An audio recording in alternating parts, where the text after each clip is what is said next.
Hello Captain fans! Sa bagong update mga kasombrero, sana dinudumog si o dudumugin talaga si Ma'am Catherine mamaya. Ay itong ginawa ng fan, no, na ginawang Korean couple, si Ma'am Catherine at saka si Sir Alden mga kasombrero. Sobrang cute ni Ma'am Catherine. Para talaga siyang isang Koreana mga kasombrero dito sa ayos niya na may kimono, tapos si Sir Alden din ay ganun mga kasombrero, no. Hindi ko lang, parang Japanese itong kay Sir Alden, pero napapanood ko rin kasi mga sa Korean ko pa parang mga clips minsan itong itsura ni Sir Alden. Meron siyang sombrero na maitim mga kasombreros, no. Kung taga Korea po kayo, paki-comment naman kung ano ang tawag dito mga kasombrero sa kanyang sombrero sa Korea.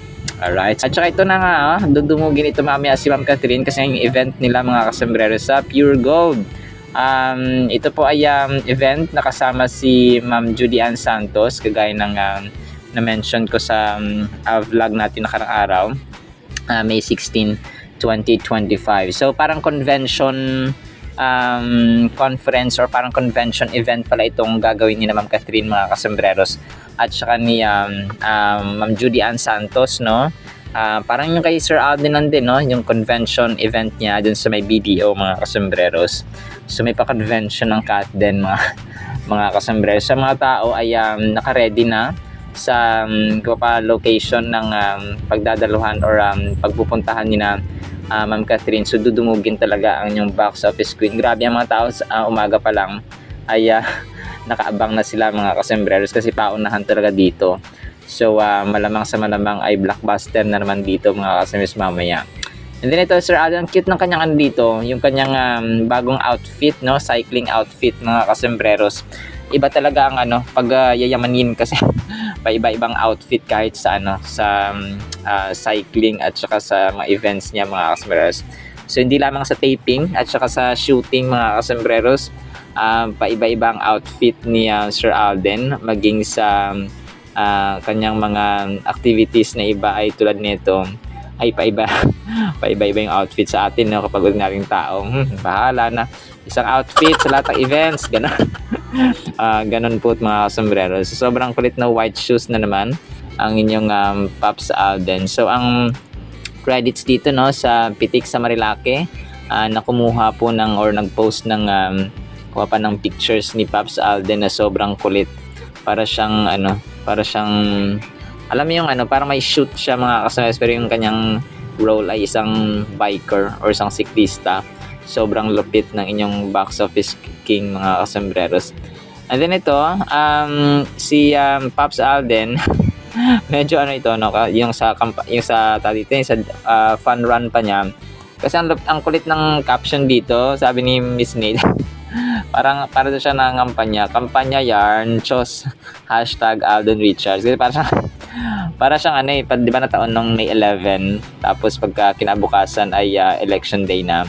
So para siyang nangangampanya mga kasombreros, sa dami na nagpapapicture at nagpapagustong maka-handshake at makakamay ang inyong box office. Pag ito tumakbo, siguro panalo ito si Pops Alden, no, talagang grabe. Pero nga, no, hindi niya forte muna sa ngayon ang politics kasi mas nakakatulong daw siya outside the realm of Philippine government kaysa sa kung papasok siya mga kasombreros sa mismong politics. So yun po, no, mas nakakatulong nga talaga kasi parang free ka, may kalayaan kang tumulong kahit na sinong gusto mong tulungan. So wala kang bias kasi nga you are independent at wala ka sa kanilang sa jurisdiction mga kasombreros. So jurisdiction. And then ito, nag-post din si Sir Alden, nakasama niya si Christopher Martin, at saka yung kanyang isang si Paul Garcia, no, yung kanyang kasama mga kasombreros. So coffee is life, no. Sinisiw yung Marilake or Marilac. Siguro ilang kilometro na naman itong tinakbo ni Pops Alden at ng kanyang mga tropa. Tapos ay nagkape-kape na sila mga kasombreros, no. Tapos syempre relax after ng mahaba at saka nakakapagod na pagbabike mga kasombreros. And then ito, na-bash na naman si Ma'am Catherine dito mga kasombreros kasi dito nga sa kanilang posing Yeah, if I'm not mistaken, matagal na itong picture na to eh. Pero kakapost lang ng admin na si Catherine ay naka-akbay na naman dito kay Kyle, mga kasambreros, na kumbaga pa ay kung isipin, magkapatid lang sila kasi nga close din ito Sir Alden at saka si Ma'am Catherine. Pero ano kasi na parang clingy si Ma'am Catherine, no? Di ko alam kung ganito talaga siya, pero parang clingy talaga siya, no, mga kasambreros. Lalo na kapag close niya dito sa showbiz industry, talagang yung mga gestures, parang parang iba yung isipin ng mga tao, mga kasus. Pero kaya natin sila, no, they're just friends and mag-ate lang sila, mga kasambreros. And then ito sobrang lalim nitong pinost ni Sir Alden kahapon. Ito nga, break the cycle, tapos later. Yung parang yung seasons ng buhay natin ba, na after ng 10 years 20 ka na, after ng 10 years 30 ka na, after ng 10 years, so parang it just takes 7 decades, 8 decades, 9 decades, no, 90 years old ka na, and then nasa sementeryo ka na. So it's a reminder para sa atin na sobrang ikli lang talaga ang buhay. And salamat kay Sir Alden, kasi kahit ako man, no, ay nare-remind din, mga kasas, paliban sa syempre tayo po ay lingkod ng Panginoon na hindi man worthy, hindi man deserving, ay nakapag-share tayo ng gospel sa ating YouTube channel po, no, sa awa ng Panginoon, sa habag, sa grasya at sa favor ng Panginoon, mga kasambreros. So thank you Sir Alden. Then ito, siguro last item natin ito. Instagram story din ni Pops Alden yung kanyang helmet at saka yung kanyang kape na magkakasama nga sila ni Sir Martin or Christopher Martin, pero yung sa kanya ay yung overview, no, kung pa yung aerial view looking ng nakasama po yung yung mountain or yung mga bundok, mga kasambreros. Alright, so that is it for the meantime, sa ating Kathleen items. Sana po ay pakinggan po natin ang Word of God. At para po sa ating Word of God, mga kasambreros, ay sobrang ganda at nakakamangha po ito. Ang title natin, Tumigil ang Araw. Joshua 10:12-14. Noong araw na ang mga Israelita ay pinagtagumpay ni Yahweh laban sa mga Amoreo, nakipag-usap si Josue kay Yahweh. Ito ang sinabi niya na narinig ng buong bayan. Huminto ka, araw, sa tapat ng Gibeon, ikaw rin, buwan, sa libis ng Ayalon. Tumigil nga ang araw at hindi gumalaw ang buwan hanggang sa matalo ng mga Israelita ang mga kanilang mga kaaway. Hindi ba't nasusulat ito sa aklat ng Jaser? Tumigil ang araw sa gitna ng langit at hindi lumubog sa buong maghapon. Kailan may hindi pa nangyari at hindi na muling mangyayari na si Yahweh ay sumunod sa isang tao at nakipaglaban sa panig ng Israel. So ang ang pangyayaring ito, mga kasambreros, ay hindi lang siya sa kasaysayan ng Biblia, kundi sa kasaysayan ng buong humanity. Okay, sa lahat ng mortal beings sa mundong ito, from the history of first inventions of cars, for example, letters and so on, walang nangyari na ganito, no, kagaya ng nangyari sa scenario na ito, mga kasambreros, na si God or si Yahweh, mga kasambreros, ay pinahinto niya ang pag-ikot ng araw at ng buwan, mga kasambreros. Grabe, no?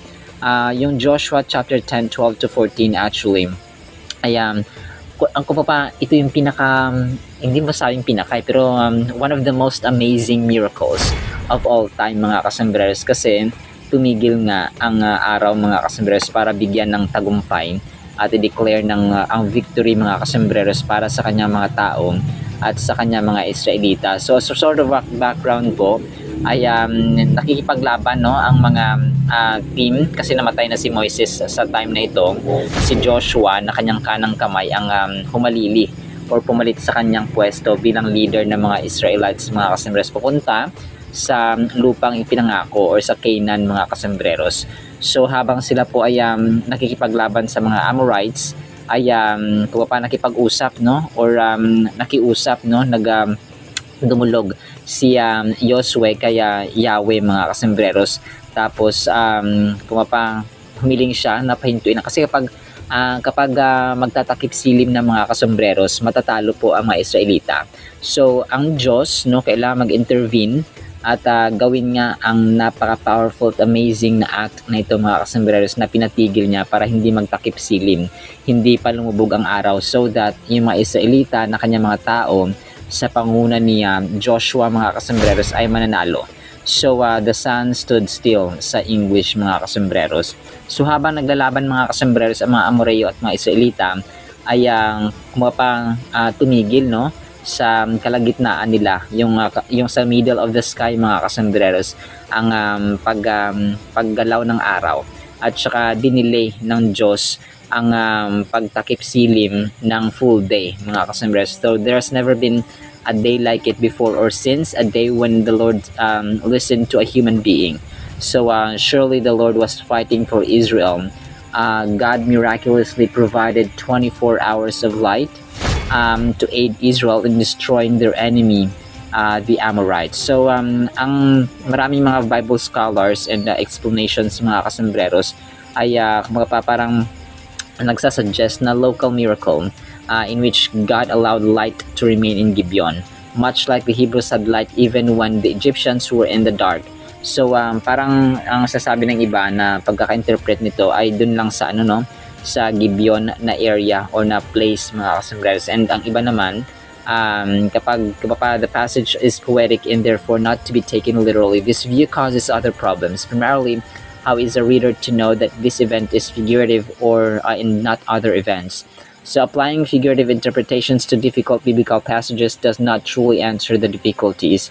So ang kasi nagsabi dito na parang hindi literal na huminto mga kasombreros. However, the best explanation ay yung face value, okay, sa Joshua chapter 10 mga kasombreros, na ang Diyos talaga ay nag-perform ng stupendous, kumbaga great and huge, large mga kasombreros, dakilang miracle, causing the sun to delay its setting. So yung sunset ba, kumbaga yung paglubog niya mga kasombreros, talagang pinahinto at ginawa ng Diyos yun. Kasi minsan ang tao ganun hindi sila maniniwala na kaya ng Diyos kapag hindi sila nakaka-witness ng miracle, kapag hindi sila nakaka-witness ng victory na ang Diyos talaga ang gumawa mga kasombreros. Sa buhay natin minsan nawawalan tayo ng pag-asa na Lord, kaya mo pa bang gawin to? Kaya mo pa ba akong pagantuhin? Kaya mo bang i-fulfill ang aking pangarap, ang aking mga dreams sa buhay, ang aking mga goals sa buhay? Meron akong gustong gawin pero hindi pa natutupad, o gusto maabot pero hindi pa rin dumarating. But still, no, God is reminding us sa verse nito mga kasombreros na walang imposible sa Kanya. Joshua described the miracle just as we might describe it, from an earth-bound perspective. From the perspective of someone standing on the earth, it does appear that the sun moves. We ourselves commonly speak of sunrise and sunset. It is the way we express ourselves. So, grabe, no? Alam niyo mga kasombreros, yung Bible po ay punong-puno po talaga ng mga miracles. And we cannot reveal or we cannot know yung mga miracles na ganito if we don't read the Bible every day.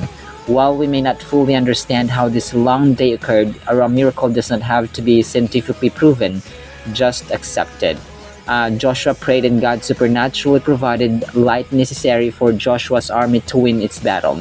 So the lengthened day was indeed unlike anything ever seen, but in Joshua's mind, the greater miracle may have just been, or may just have been, that God listened to him and answered such an amazing prayer. Yun nga, no, hindi naman kailangan ng scientific proof or scientific method or scientific explanation or scientific studies para paniwalaan sometimes sa mga bagay-bagay, because may mas supreme, may mas dakila, may mas powerful pa sa science mga kasombreros, and that's the Word of God and God Himself. So may mga bagay talaga na hindi kayang explain ng science, ika nga, and only God, only in supernatural kingdom, in supernatural way, we might understand the fullness and the glory and the power and might and the ability and the miracles and the wonders of God mga kasombreros. So not all the time we consult science. Sometimes we need science. Ako rin nagtitrivia mga kasombreros. So I need science, I need fact, I need information.